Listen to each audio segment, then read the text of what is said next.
তো চলুন আমরা প্রথমেই আমাদের আজকের টপিক নিয়ে কথা বলি। তো প্রথমে যে টপিকটা রয়েছে সেটি হচ্ছে আজকের যে টপিকটা রয়েছে সেটি হচ্ছে যে আমরা কিভাবে ছবির রেজুলেশন বাড়াবো। অর্থাৎ আমাদের কোনো ছবির যদি লো সাইজ থাকে সেক্ষেত্রে আমরা সেই ছবিটিকে হাই কনফিগারেশনে নিয়ে আসবো কীভাবে। যেমন আমি এখান থেকে একটা ছবি ইনপুট করছি আমার এই পেজে। তো এখন এই ছবিটাকে যদি আমরা জুম করে দেখি তাহলে ছবির সাইজ বোঝা যাবে। যে আমরা এখানে দেখতে পাচ্ছি যে এখানে অস্পষ্ট এই জায়গাগুলোকে অস্পষ্ট দেখা যাচ্ছে এবং এটা ফেটে যাচ্ছে এবং এটা হচ্ছে রেজুলেশন খুবই খারাপ অবস্থায় আছে। তো আমরা এই লো কনফিগারেশনের ছবিকে হাই কনফিগারেশনে নিয়ে আসবো কীভাবে, সেটাই আমরা আজকের এই টিউটোরিয়ালটিতে দেখব। তো চলুন প্রথমে আমরা এই ছবিটিকে লো কনফিগারেশন থেকে হাই কনফিগারেশনে নিয়ে যাই। তো প্রথমে আমি ছবিটিকে এই অবস্থাতে রাখছি। আবার একটু ভালোভাবে লক্ষ্য রাখবেন যে এখানে কিন্তু দাঁতগুলো অস্পষ্ট, এখানে ভালোভাবে দেখা যাচ্ছে না, ছবিটা ফেটে যাচ্ছে। তো আমরা এই ছবিটাকে যদি জুম আউট করি তাহলে আবার স্পষ্ট দেখা যাচ্ছে, কিন্তু আমরা যদি জুম ইন করি তাহলে কিন্তু এই জায়গায় এরকম দেখা যাচ্ছে।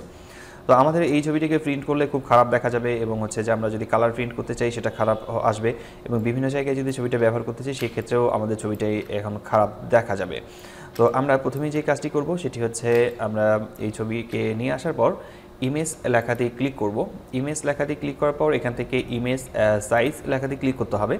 ইমেজ সাইজ লেখাতে ক্লিক করলে যে ডায়লগ বক্সটি আসবে এখান থেকে আমরা নিচের দিকে রেজুলেশন দেখতে পাচ্ছি।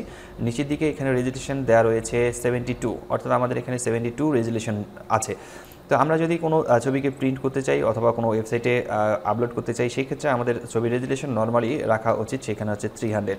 আমরা 300 এখানে সিলেক্ট করছি, আমাদের রেজুলেশন থাকবে 300 আর 300-এর উপরে বাড়ানোর কোনো প্রয়োজন নেই। এরপর উপরের দিকে ওয়াইড রয়েছে এবং হাইট রয়েছে। আমরা এখানে রেজুলেশন 300 করার পর আমরা যেহেতু রেজুলেশন 300 করেছি এবং উপরের দিকে আমরা ওয়াইড এবং হাইট দেখতে পাচ্ছি, ওয়াইড এবং হাইট। তো এখানে এই 300 রেজুলেশন করার পর অটোমেটিক্যালি এখানে ওয়াইট এবং হাইট এখানে শো করছে। তো আমরা যে কাজটি করব সেটি হচ্ছে এখানে ওয়াইট এই জায়গাটাকে আমরা এটাকে মুছে ফেলে আমরা এখানে 5000 করে দেবো। তো এখানে 5000 করে দিচ্ছি আমি, ওয়াইট এখানে দেখা যাচ্ছে 5000 করে দিচ্ছি, পিক্স এটা যা আছে তাই থাকবে। ওয়াইটকে আমি এখান থেকে 5000 করে দিয়েছি। 5000 করে দেওয়ার পর আর এখান থেকে আমাদেরকে তেমন কোনো কাজ করতে হবে না। তবে নিচের দিকে এই যে অপশনটি রয়েছে আমরা এখান থেকে অন্যান্য অপশনগুলো সিলেক্ট করতে পারি। তো আমরা এখান থেকে কোনো অপশন সিলেক্ট করবো না, আমরা এখান থেকে যে অটোমেটিক্যালি আছে সেই অপশনটি সিলেক্ট করা রাখছি এবং এই অটোমেটিকই থাকবে। তো আমি এখন ওকে লেখাতে ক্লিক করব। ওকে লেখাতে ক্লিক করলে ছবিটি অলরেডি দেখা যাচ্ছে যে আমাদের এখানে জুম হয়েছে, অনেক বড় জুম হয়েছে।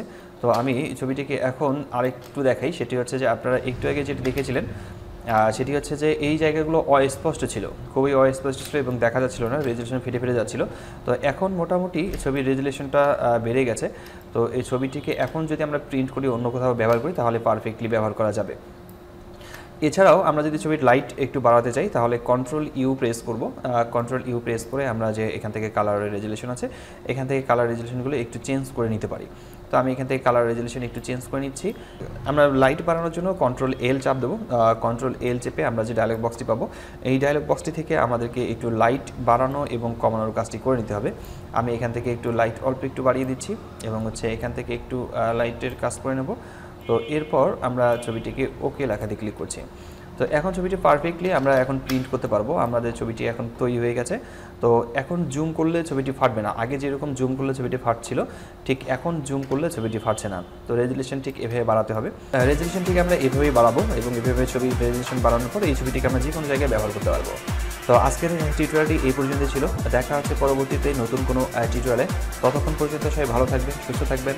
ধন্যবাদ সবাইকে, খোদা হাফেজ।